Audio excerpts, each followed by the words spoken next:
Back guys, so today we are going to discuss about three fungal diseases that is included in our syllabus. One is Tinea Pedis, Histoplasmosis and Candida albicans. Although I have made a video regarding Candida albicans in details, but today we are going to discuss also about Candidiasis in short. So let's start our discussion.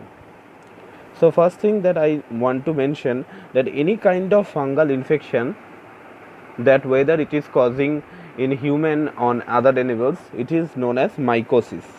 Okay, whenever those fungus invades the tissue and causing infection, then you can say this is a mycosis. Okay, so that means all type of fungal disease lies in a common group called mycosis, that is in plural known as mycosis, mycosis. So after invading the tissue, it can cause superficial, subcutaneous or systematic disease. For example, in that video we are going to discuss about cutaneous mycosis as Tinea Pedis as example, systematic mycosis, histoplasmosis as example, and opportunistic mycosis, where we are going to take candidiasis as example. So remember, in any kind of human and animal infection that is caused by fungus, and where fungus is invading the tissue to causing the disease, and it is a superficial or subcutaneous or systematic disease, then make sure it is a mycosis. Okay, so now let's move to the first disease, that is Tinea Pedis. We commonly know Tinea Pedis as athlete's foot disease. Okay, so it is a skin or foot disease that is caused by different type of fungus, and in case of athlete foot, the disease is characterized by the skin scares or fissures, that is redness, and that can be red and itchy.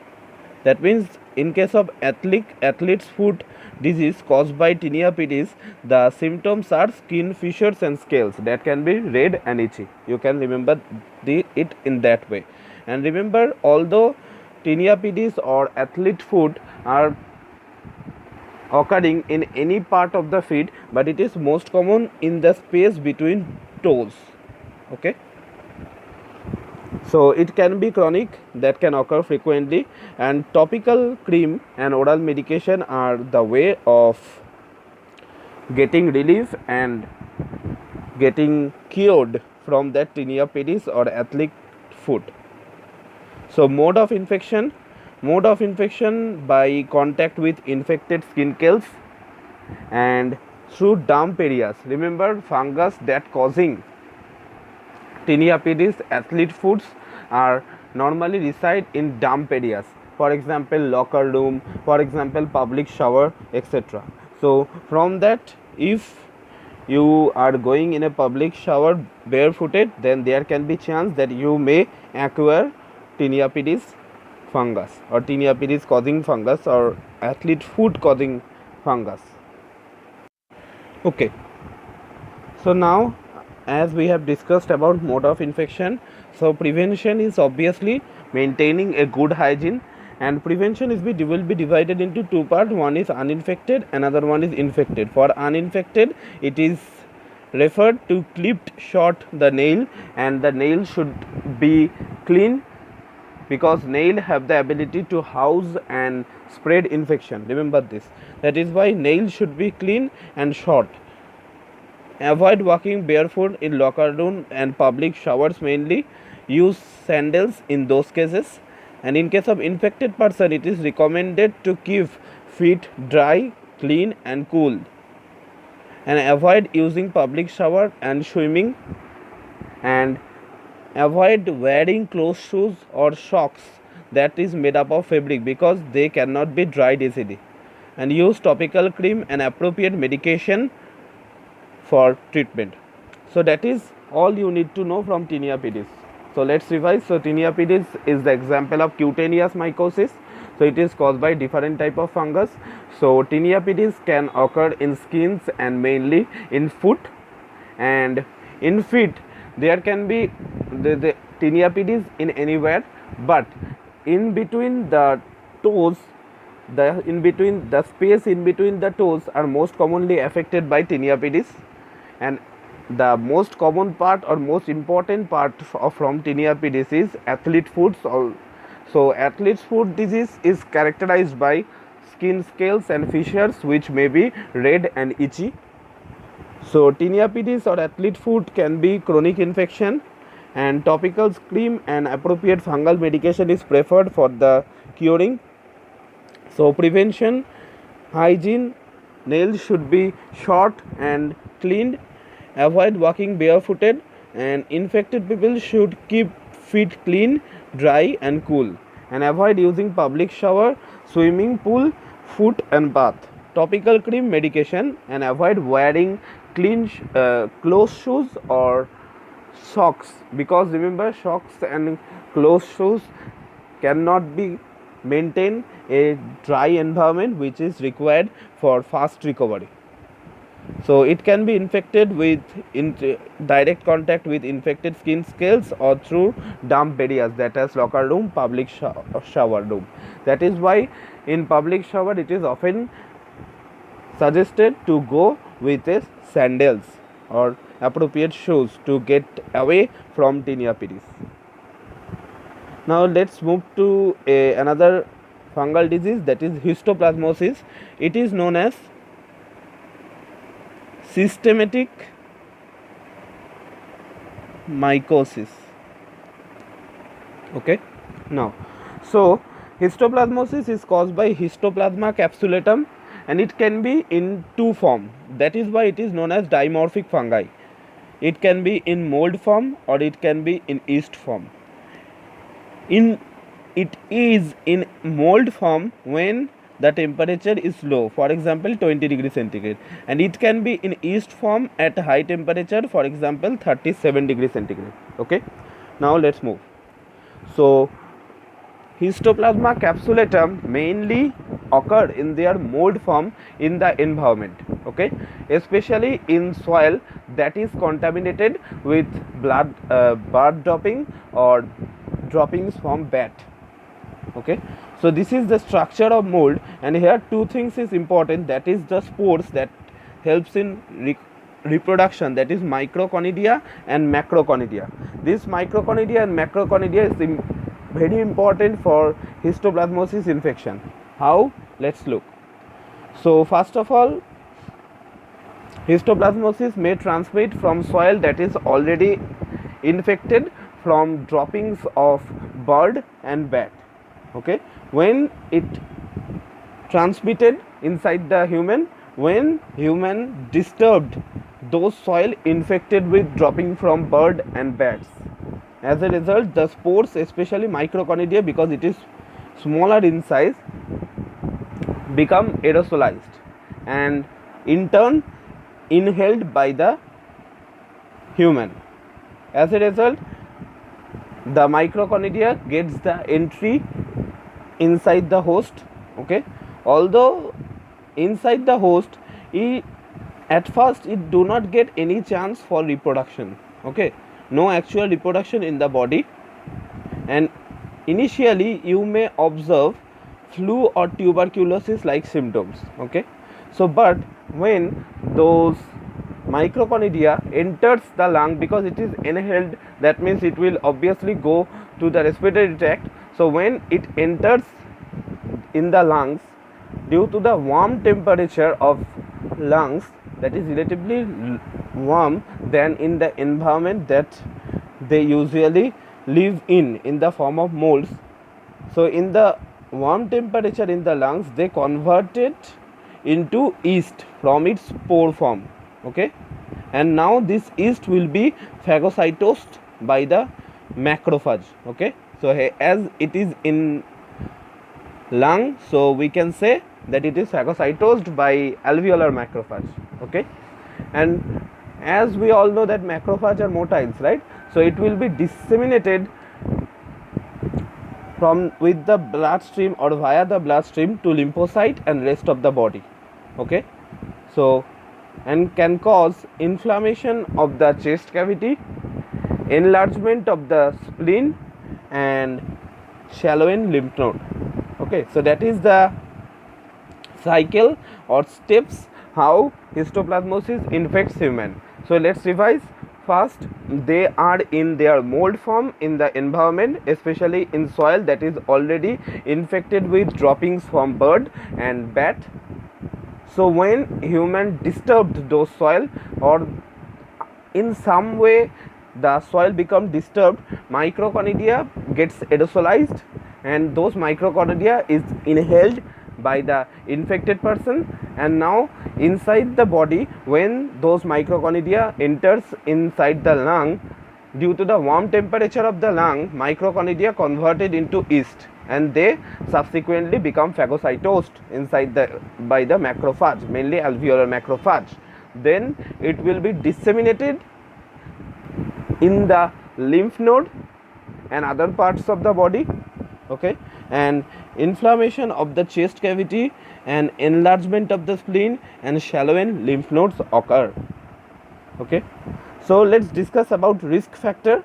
So people who have AIDS, people who have undergo organ transplantation, people who have taking any kind of immunosuppressive drugs, infants and adults above age 55 are most commonly are at risk of histoplasmosis. Okay, so symptoms, as I have told you, tuberculosis or or our normal flu-like symptoms. So you may observe fever, cough, fatigue, chills, headache, chest pain, body pain. Okay, along with inflammation in the chest cavity, enlargement of the spleen, shallowing lymph node. Okay, so diagnosis, as it is all going on in chest, so chest X-ray, CT scan, tissue biopsy of the respiratory tract can help. So treatment, it often resolved by own, but for chronic histoplasmosis and disseminated histoplasmosis and severe histoplasmosis, itraconazole may be used. Okay, so that is all for histoplasmosis. So histoplasmosis caused by Histoplasma capsulatum. It is a fungus that can be in two form. One is mold form, another one is yeast form. Mold form, when they will be in mold form when they are in colder environment, for example at 20 degrees centigrade, and they will be in yeast form when they are in relatively hotter environment such as 37 degrees centigrade. So they usually reside in the soil that is contaminated with dropping from bird and bat. Okay, so when human disturb those soils, the microcondia, which is a spores present in the mold of Histoplasmosis plasma capsulatum, become aerosolized, and they get inhaled into the lungs of the human, and inside the lungs, due to the warmer environment, the microcondia is converted into what? Microcondia is converted into yeast, and they get phagocytosed by the macrophages. Okay, that is mainly alveolar macrophage, and it is disseminated via the bloodstream into the lymph node and other part of the body. Okay, and facilitates inflammation of the chest cavity, enlargement of the lymph node, and shallowing, enlargement of the spleen and shallowing lymph node. Sorry for that. So people who have AIDS, who have undergone a organ transplantation, people who have taken any kind of medication for immunosuppression, for example tumor necrosis factor inhibitor, corticosteroid, infants, adults of age 55 and more are at risk, and symptoms are fever, cough, fatigue, chills, headache, body pain, chest pain, inflammation in the chest cavity, and enlargement of the spleen and shallowing lymph nodes are the symptoms. So treatment can be most of the cases resolved by own, but in case of chronic histoplasmosis, disseminated histoplasmosis, and another severe histoplasmosis, we may apply itraconazole. So Various kind of chest problems such as chest X-ray, CT scan and tissue biopsy of the respiratory tract can be done for diagnosis purpose. So that was histoplasmosis. Now the last one, that is Candida infection. Although we have made already a separate video regarding Candida infection, so let's discuss. So Candida infection is a opportunistic mycosis. It is caused by a yeast, which is a type of fungi named as Candida. Okay, and Candida is a normal microbiota of our body. Remember it. It can reside in skin, it can reside in mouth, gut, vagina and throat happily without doing any kind of mischiefs. Okay, but whenever they gets appropriate environment for growth, they start multiplying uncontrollably. Okay, and if they get a way to enter deep into the body, especially in most vital part of our body such as brain, such as bloodstream, such as heart, such as bone, such as liver, in those cases it may facilitate serious infection. That is, it is known as opportunistic mycosis, because remember, Candida infection can only occur in case of immunocompromised persons. That is why esophageal candidiasis, a type of candidiasis we are going to discuss about, is mostly occur in people with AIDS, because we all know that AIDS targets CD4 plus immune cells, right? And as a result they suppress or cripple our immune system. That is why the host having AIDS are already immune deficient. So in those cases Candida infection can occur. So candidiasis can be divided into three parts. One is vaginal candidiasis, another one is invasive candidiasis, that these two we are going to discuss in that picture. Another one is our Candida infection of the mouth, throat and esophagus. So let's discuss about the vaginal candidiasis first. So as I have told you that Candida are the normal microbiota of vagina, but when they unfortunately gets appropriate environment for multiplication, they multiply uncontrollably, and as a result they facilitates infection. Okay, that is known as vaginal candidiasis or vulvovaginal candidiasis or candidal vaginitis. Okay, so vaginal itching and soreness or pain during sexual intercourse, pain and discomfort while urinating, and abnormal vaginal discharge can be observed, and most of the infection is mild in case of vaginal candidiasis. That is a very good news, but unfortunately some women can develop severe vaginal candidiasis including redness and cracking in the vaginal wall. Okay, redness, swelling, cracks in the wall of the vagina. Now let's discuss about invasive candidiasis. Invasive candidiasis, remember, serious candidiasis. Okay, it is more dangerous than the rest of the two. So invasive, as its name suggests, it can invade any part of our body. Okay, for example blood, eye, brain, heart, bone. So first type of infection, that is candidemia. It is a bloodstream infection by hospitalized patient. Mostly hospitalized patient is infected by candidemia. So we can also say that invasive candidiasis is a nosocomial infection, because nosocomial infection is an infection that is acquired in hospital, right? So that is the part. So what are the symptoms? So there in symptoms there is a problem that people who have invasive candidiasis are often already infected with other medical condition. So what symptoms are for invasive candidiasis is difficult to distinguish. Although fever, chills that are not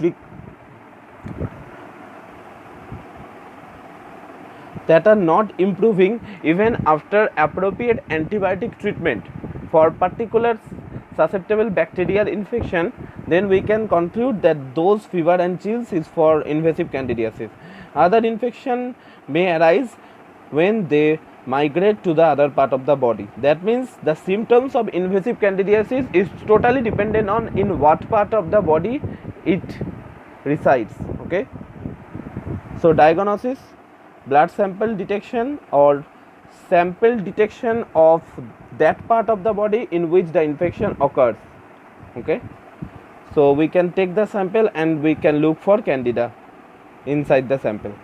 So echinocandin, which can be inserted intravenously, is a recommended antifungal drug for adult. Then fluconazole and amphotericin B for other antifungal medication that can be often prescribed. Now let's move to the last part, that is candida infection in mouth and throat. Remember, when mouth and throat candida infection are occurring, it is commonly known as thrush or oropharyngeal candidiasis, and in case of esophagus it is known as esophageal candidiasis. So esophagus is the connection between the throat and the stomach. Okay, it is the tube like structure that connects the throat to stomach. Okay, so esophageal candidiasis is most common in case of people living with HIV/AIDS. I have discussed. Now let's come back into the symptoms. So mouth, throat, esophagus, right? So white patches may observe in the inner cheeks, in the roof of the mouth, in the tongue and in the throat. White patches in the inner cheeks, tongue, roof of the mouth and throat. Then redness and soreness may also be observed, cotton-like feeling in the mouth, loss of taste, pain while eating and swallowing, cracking and redness in the side of the mouth, at the corner of the mouth. Okay, and pain when swallowing and difficulty swallowing is the trademark for esophageal candidiasis. Okay, so what are the symptoms for candidiasis in mouth, throat and esophagus? So for mouth and throat, white patches in the inner side of the cheek and roof and tongue and throat of the mouth can occur, along with redness and soreness, cotton like feeling in the mouth, loss of taste, pain while eating and swallowing, cracking and redness at the corner of the mouth, and pain while swallowing and difficulty swallowing. That is the trademark for esophageal candidiasis. So esophageal candidiasis, diagnosis for esophageal candidiasis is endoscopy, and for mouth and throat we may diagnose just by looking inside, because we may observe white patches on the inner cheeks, tongue, roof of the mouth and throat, as you can see. Okay, redness also may observed, and sample from for microscopic analysis is also performed. For mouth and throat, clotrimazole, fluconazole and nystatin are prescribed, and for esophagus it is fluconazole that is prescribed. So candidiasis, that is the end of that candida lecture. So candidiasis is a opportunistic mycosis. Why opportunistic? Because it is usually a normal microbiota, but it can infect us when it get appropriate environment for multiplication and infection. Okay, so candidiasis can be divided into three parts.